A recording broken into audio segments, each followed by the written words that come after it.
السلام علیکم ورحمۃ اللہ وبرکاتہ۔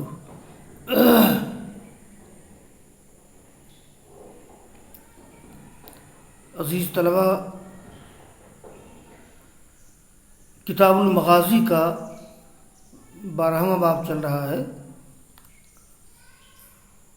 اور 12واں باب کا عنوان تھا بابن، یعنی عام انداز کا باب بغیر کسی تفصیل کے۔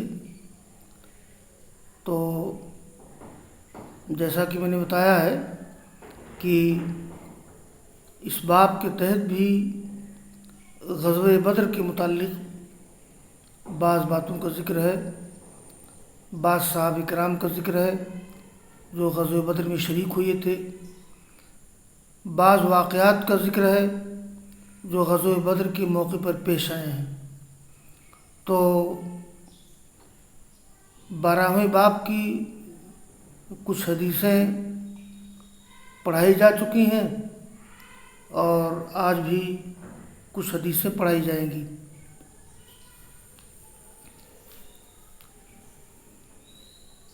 بسم اللہ الرحمن الرحیم۔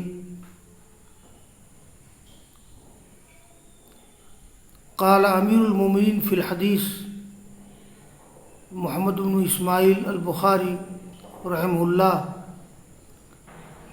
قال حدثنا علی قال حدثنا بشر بن المفضل قال حدثنا خالد بن ذکوان عن الربيع بنت معوذ قالت دخل علی النبی صلی اللہ علیہ وسلم غداة بني علی فجلس على فراشی كمجلسك مني وجويريات يضربن بالدف يندبن من قتل من آبائهن يوم بدر حتى قالت زارية وفينا نبي يعلم ما في غد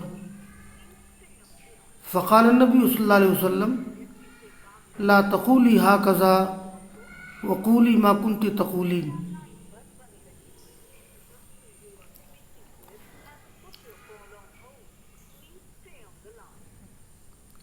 اس حدیث کی جو راویاں ہیں ربیع بنت معوذ یا ربیع بنت معوذ،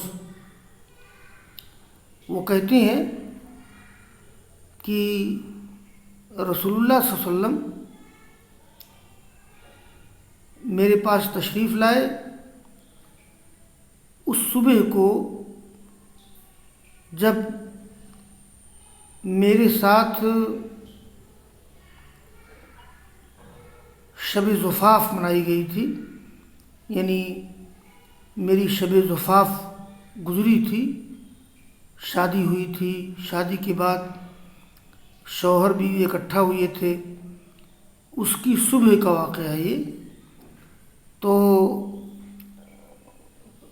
یہ بنا علی المرأة عربی میں استعمال کرتے ہیں، جیسے زید بنا علی زوجتہ، یعنی زید نے اپنی بیوی کے ساتھ ملنے کی رات منائی، شب زفاف منائی۔ تو ربیع کہتی ہیں کہ میرے پاس آپ تشریف لائے غداة بني علی، اس رات کی صبح کو جب میرے ساتھ شب زفاف منائی گئی تھی، میری شب زفاف گزری تھی، آپ صبح کو تشریف لائے، آپ بیٹھے میرے بچھونے پر تمہارے بیٹھنے کی طرح۔ یہ ربیع کہتی ہیں ذکوان سے، وہ جویریات یضربن بالدف، یہ جویریات جاریتن کی جمع ہے۔ جاریہ مانے نابالغ بچی، چھوٹی لڑکی، جاریہ کی جمع جاریات، اور جاریہ کی تصغیر جویریہ، تو جاریات کی تصغیر جویریات۔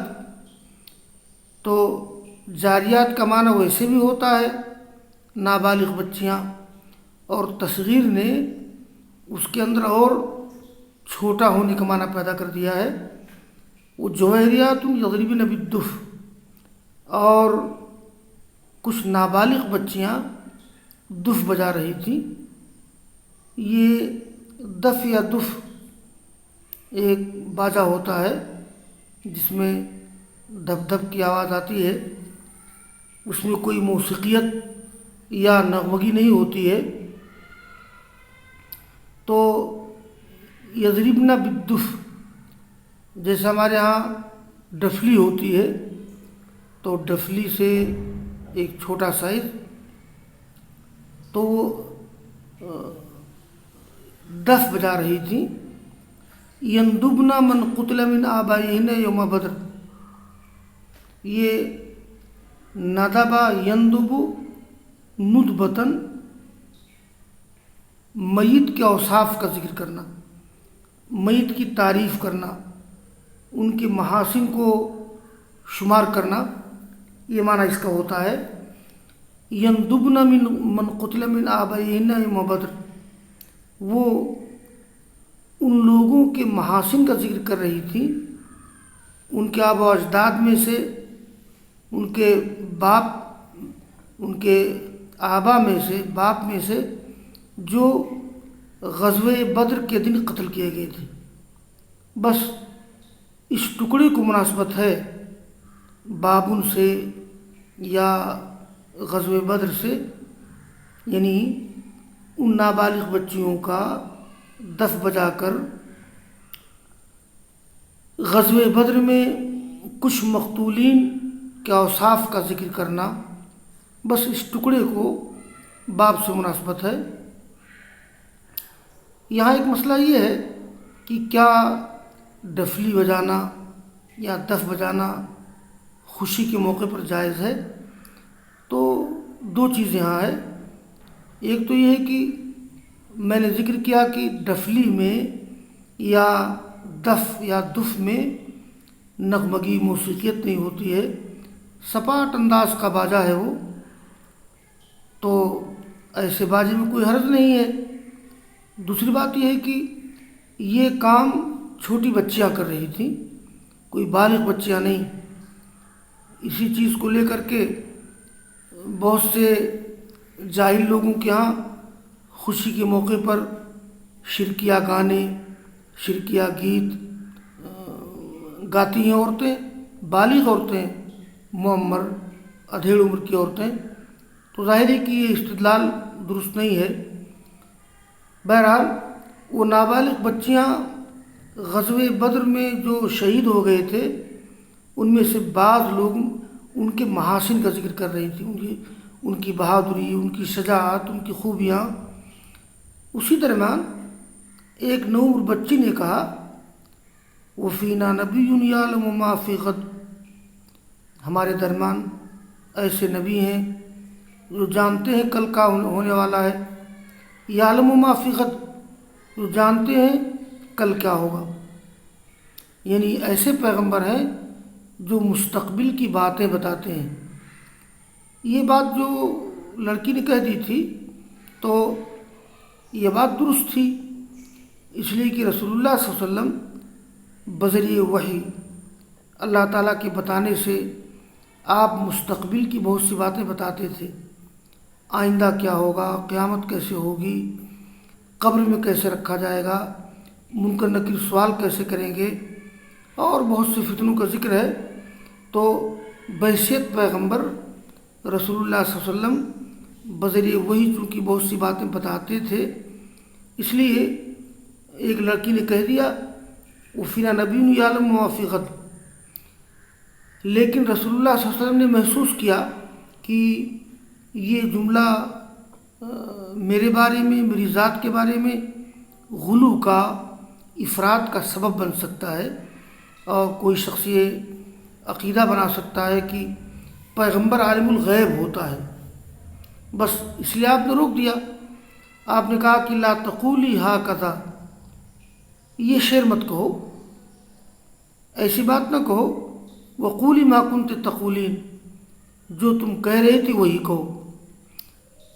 اصل میں لڑکیاں بھی برجستہ شاعرہ ہوتی تھیں، تو غزوہ بدر میں شہید ہونے والوں کے اوصاف کا ذکر کر رہی تھی وہ۔ آپ تشریف لے گئے تو فوراً ایک لڑکی نے یہ مصرع لگا دیا، وفینا نبی یعلم ما فی غد، تو رسول اللہ صلی اللہ علیہ وسلم نے روکا کہ ایسا مصرع، ایسی بات نہ کہو جس سے کسی کو غلط فہمی کا شبہ ہو، یا جس سے کسی کو میرے بارے میں عالم الغیب ہونے کا احساس پیدا ہو جائے، جیسا کہ اس وقت مسلمانوں کو ایک طبقہ رسول اللہ صلی اللہ علیہ وسلم کو مختار کل مانتا ہے، مالک مانتا ہے، عالم الغیب مانتا ہے۔ تو آپ نے پیغمبرانہ بصیرت سے اس طرح کے اشعار، اس طرح کی باتوں کی تردید پہلی کر دی ہے۔ آج کے سبق کی ایک دوسری حدیث ہے، یہ قال الامام البخاری رحمہ اللہ حدثنا ابراہیم بن موسیٰ قال اخبرنا ہشام عن معمر عن الزہری وحدثنا اسماعیل قال حدثني اخی عن سلیمان عن محمد بن ابی عتیق عن ابن شہاب عن عبید اللہ بن عبد اللہ بن عتبہ بن مسعود ان ابن عباس رضی اللہ تعالی عنہما قال اخبرنی ابو طلحہ رضی اللہ عنہ صاحب رسول اللہ صلی اللہ علیہ وسلم وکان قد شہد بدرا مع رسول اللہ صلی اللہ علیہ وسلم انہ قال لا تدخل الملائکۃ بیتا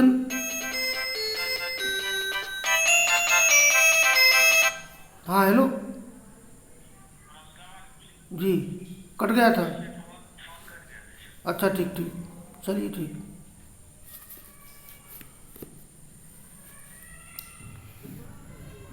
تو اخبرنی ابو طلحہ رضی اللہ عنہ صاحب رسول اللہ صلی اللہ علیہ وسلم وکان قد شہد بدرا مع رسول اللہ صلی اللہ علیہ وسلم انہ قال لا تدخل الملائکۃ بیتا فیہ کلب ولا صورہ یرید التماثیل التی فیہا الارواح۔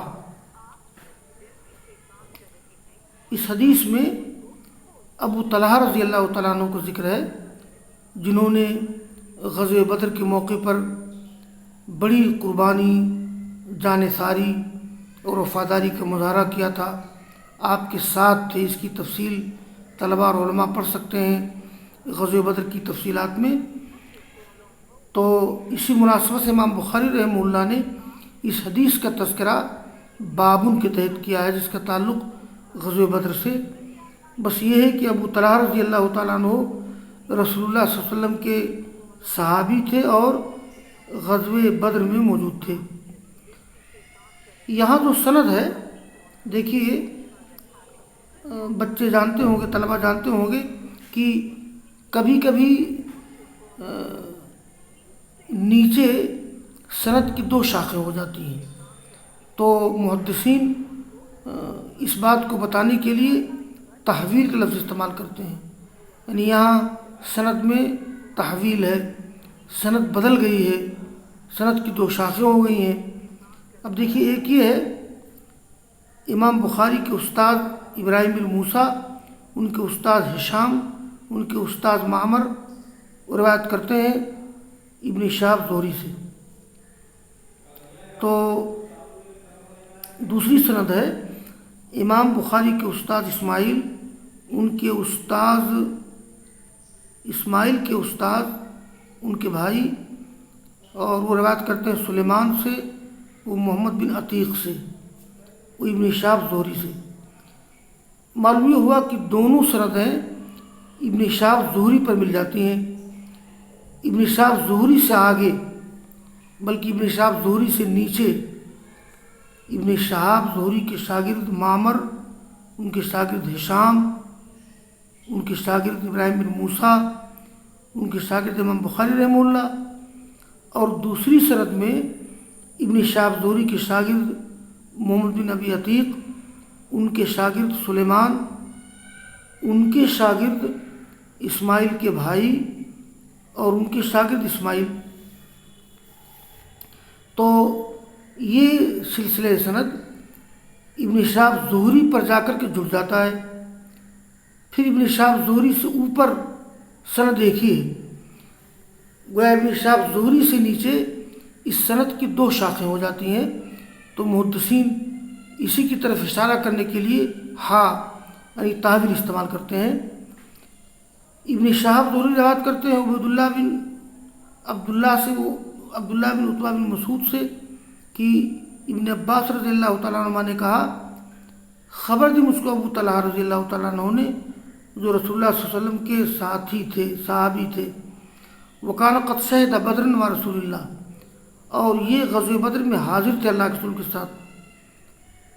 انہوں نے کہا کہ آپ نے فرمایا، یہ ایک حدیث ذکر کی انہوں نے ابو طلحہ کے حوالے سے، لا تدخل الملائکۃ بیتا فیہ کلب ولا صورۃ، فرشتے کسی ایسے گھر میں داخل نہیں ہوتے ہیں جس میں کتا یا تصویر ہو۔ اب جس میں کتا ہو یا تصویر ہو، سورہ کا اطلاق 2 چیز پر ہوتا ہے، ایک تو دیوار کاغذ پر بنی ہوئی تصویر یا ڈھانچہ ہو کسی چیز کا، اس کو بھی تصویر کہیں گے۔ تو فرشتے اس گھر میں داخل نہیں ہوتے ہیں جس میں کوئی کتا اور کوئی تصویر ہو۔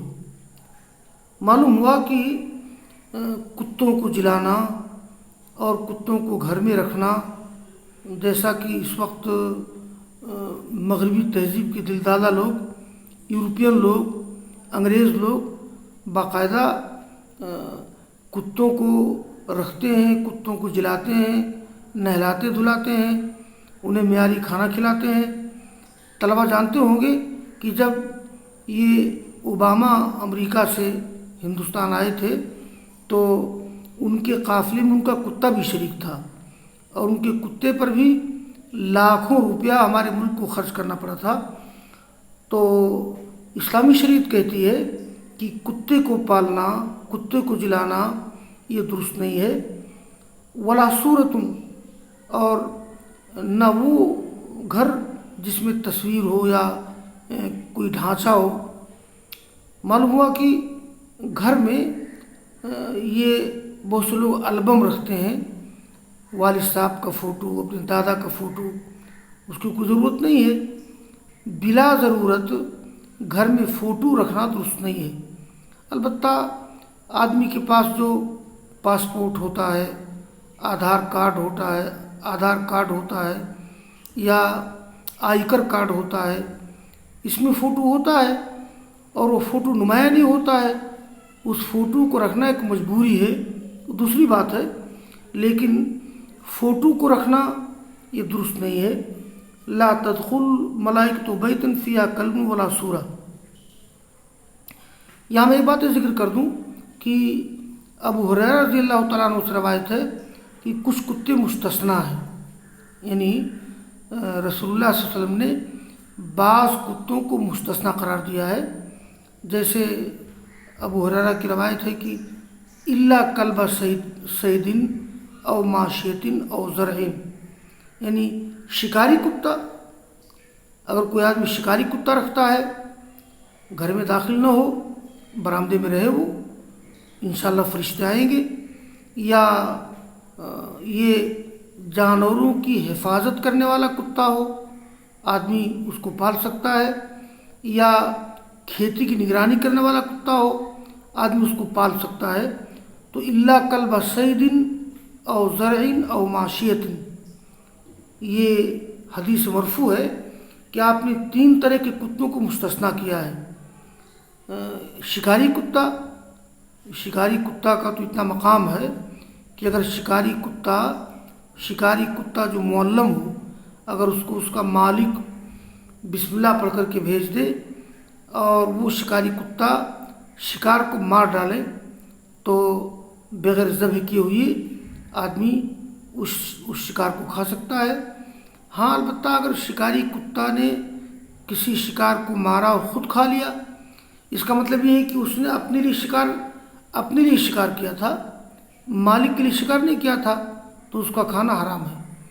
اور اگر کوئی شکاری کتا کسی شکار کو پکڑ لائے زندہ تو اس کو ذبح کر کے کھایا جائے گا۔ تو بہرحال شکاری کتا، کھیت کی نگرانی کا کتا یا جانوروں کی نگرانی کا کتا، اس کتے کو آدمی رکھ سکتا ہے، مگر اس طرح نہیں کہ جس طرح انگریز لوگ، یورپ کے لوگ رکھتے ہیں، اس طرح نہیں۔ اسی طرح سے تصویر کا معاملہ ہے تو تصویر رکھنا بغیر کسی ضرورت کے، یہ عورتوں کی تصویر، مردوں کی تصویر یا ہیرو ہیروئن کی تصویر، فلمی ایکٹروں کی تصویر، بہت سے لوگ جو آوارہ فکر ہوتے ہیں، آوارہ مزاج ہوتے ہیں، وہ اس طرح کی تصویریں رکھتے ہیں۔ تو اگر کسی گھر میں ایسی تصویر آویزاں ہو، لٹکی ہوئی ہو، تو فرشتے داخل نہیں ہوتے ہیں۔ اسی لیے حدیث میں آتا ہے کہ اگر کسی کے پاس کوئی کپڑا ہو جس میں تصویر بنی ہوئی ہو، اس کو آدمی فرش بنا سکتا ہے، چادر بنا سکتا ہے، اس لیے کہ تصویر روندی جائے گی، اس کا احترام نہیں ہوگا۔ راوی کہتے ہیں یرید التماثیل التی فیہا الارواح، آپ نے صورت سے مراد وہ تصویریں لی ہیں، وہ ڈھانچے لیے ہیں جن میں روح ہو۔ معلوم یہ ہوا کہ یہ ان چیزوں کی تصویریں، ان چیزوں کے ڈھانچے جو ذی روح ہیں، جاندار ہیں، ان کی ممانعت ہے، لیکن ایسی چیزوں کی تصویریں جن میں جان نہیں ہوتی ہے، جیسے باغ کی تصویر، دریا کی تصویر، گھر کی تصویر، لال قلعہ کی تصویر، تو اس طرح کی عمارات وغیرہ کی تصویریں، درخت وغیرہ کی تصویریں، ان تصویروں کو لٹکانے میں کوئی حرج نہیں ہے۔ تو یرید التماثیل التی فیہا الارواح، یہاں میں ایک علمی لطیفہ سنا دوں، یہ طلباء کو معلوم ہونا چاہیے کہ سر سید احمد خان جو مسلم یونیورسٹی علی گڑھ کے بانی تھے، ان کی بڑی علمی اور تعلیمی خدمات ہیں، لیکن ان کی عقید و فکر میں گمراہی تھی، حد درجہ گمراہ تھے۔